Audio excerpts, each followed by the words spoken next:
بسم الله الرحمن الرحيم الحمد لله رب العالمين والعاقبة للمتقين والصلاة والسلام على أشرف الأنبياء والمرسلين سيدنا محمد وعلى آله وصحبه أجمعين. سروران گرامی، بینندگان عزیز و محترم، السلام علیکم و رحمت الله و برکاته. همواره با مباحث ایمانی در خدمتتان می باشم. یکی از مسائل بسیار مهمی در زندگی و در سرنوشت یک فرد مسلمان ایمان می باشد. ایمان به الله و رسول و به کتاب‌های آسمانی و به فرشتگان و به قضا و قدر الهی از ارکان ایمان می باشند. همان گونه که در حدیث نبوی بر زبان پاک و شیوای رسول الله علیه السلام چنین آمده است: بر اینکه الایمان ان تؤمن بالله و ملائکته و کتبه و رسوله والیوم الاخر و بالقدر خیره و شره. پس ارکان ایمان در حدیث نبوی علیه السلام معرفی شدند و در آیاتی چند در قرآن کریم ذکر شده است. اینجاست که یکی از این ارکان مهم ایمان به جهان واپسین، یعنی اینکه یک بنده مؤمن به این ایمان دارد که بعد از این دنیا دنیای دیگری وجود دارد، بعد از این جهان آخرتی هم وجود دارد. بدین معناست که در این دنیا یک فرد مؤمن بایستی که کشتی داشته باشد، زراعتی داشته باشد، اعمالی داشته باشد تا در جهان آخرت این در واقع کشتزارهای خودش در این دنیا در اونجا برداشت کند، محصولاتی داشته باشد، نتیجه اعمال در اونجا مشاهده کند. و اینجاست که گفته می شود که دنیایی که در اون زندگی می کنیم یک دنیای فانی می باشد، یعنی اینکه هر چقدر که این انسان در اون زنده باشد، زندگی کند، نهایتاً بایستی که بساط خودش جمع کند و به دار آخرت بشتابد. و اینجاست که محصول و نتیجه چند دهه زندگی خودش در آخرت می‌بیند. و خوشا به حال بنده‌ای که در زندگی خودش این ارکان ایمان مراعات کرده باشد، چرا که در جهان آخرت افرادی رستگار و خوشبخت خواهند بود که به فرامین الله ذوالجلال و فرامین پیامبرش علیه السلام عمل کرده باشند.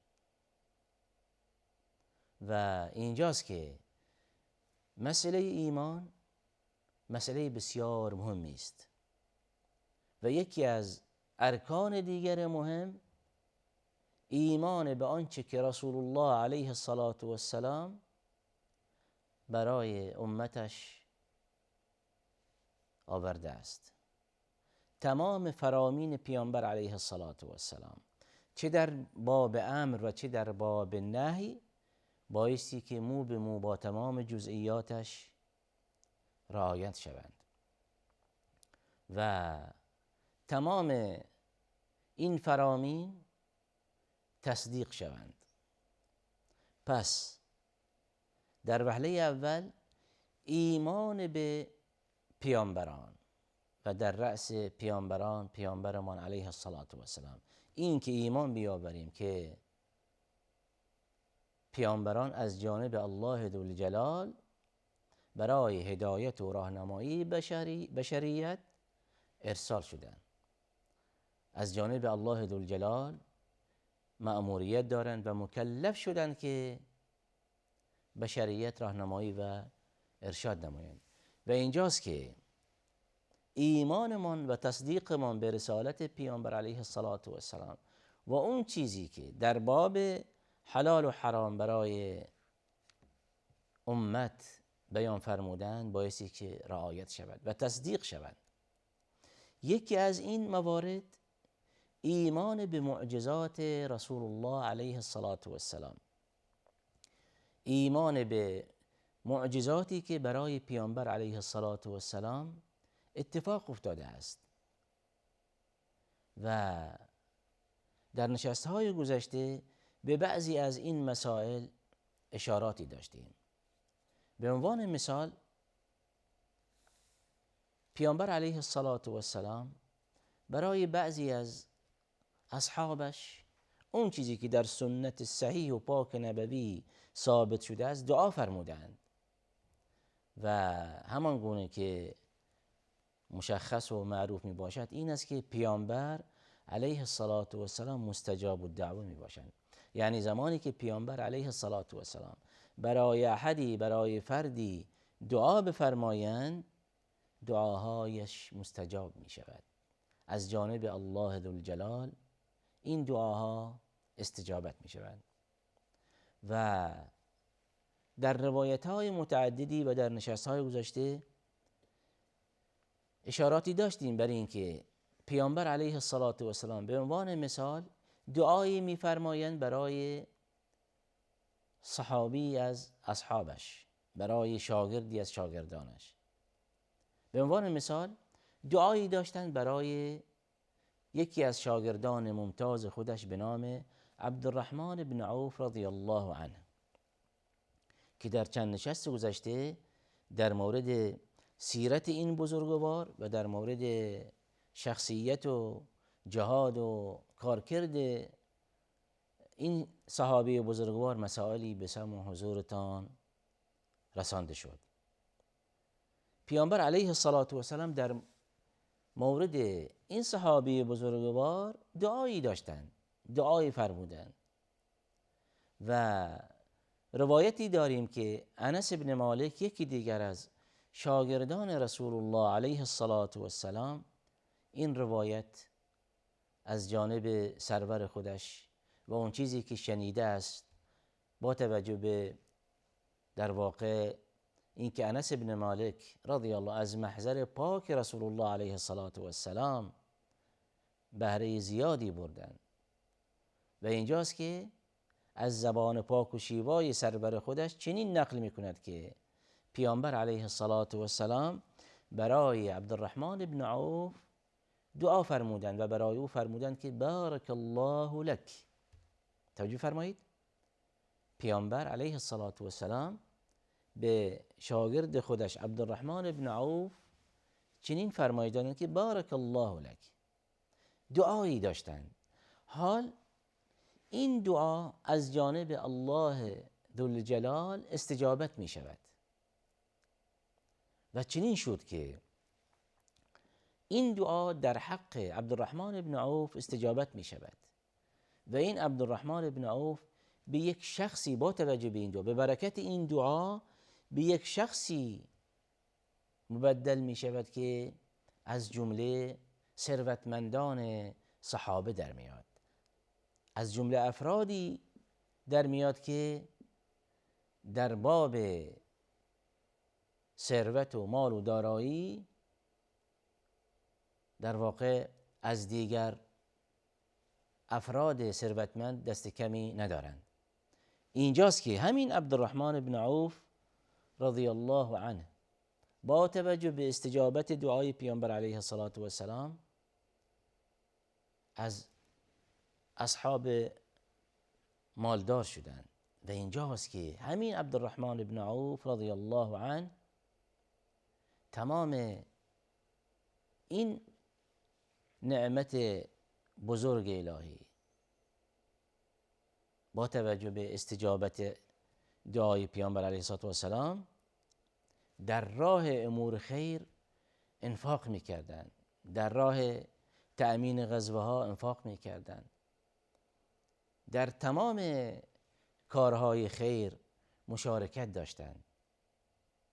حتی زمانی که همین عبدالرحمن بن عوف به مدینه مهاجرت کردند، اونجاست که در واقع انصار از مهاجرین استقبال خوبی و گرمی داشتند. مهاجرین اون افرادی که از مکه به مدینه مهاجرت کردند و انصار ساکنین مدینه بودند و زمانی که مسلمانان از مکه به مدینه هجرت داشتند، اینجاست که اهل مدینه از اونها به خوبی استقبال کردند و سعی و تلاششان این بود که در حق مهاجرین خوبی کنند و به اونها پیشنهادهای زیادی میدادند.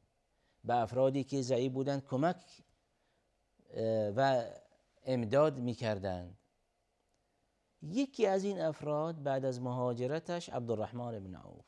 اینجاست که باز هم اهل مدینه رضی الله عنهم جمیعا باز هم چنین پیشنهادی به عبدالرحمن بن عوف دادند که ما در واقع بتوانیم کمکی به شما داشته باشیم.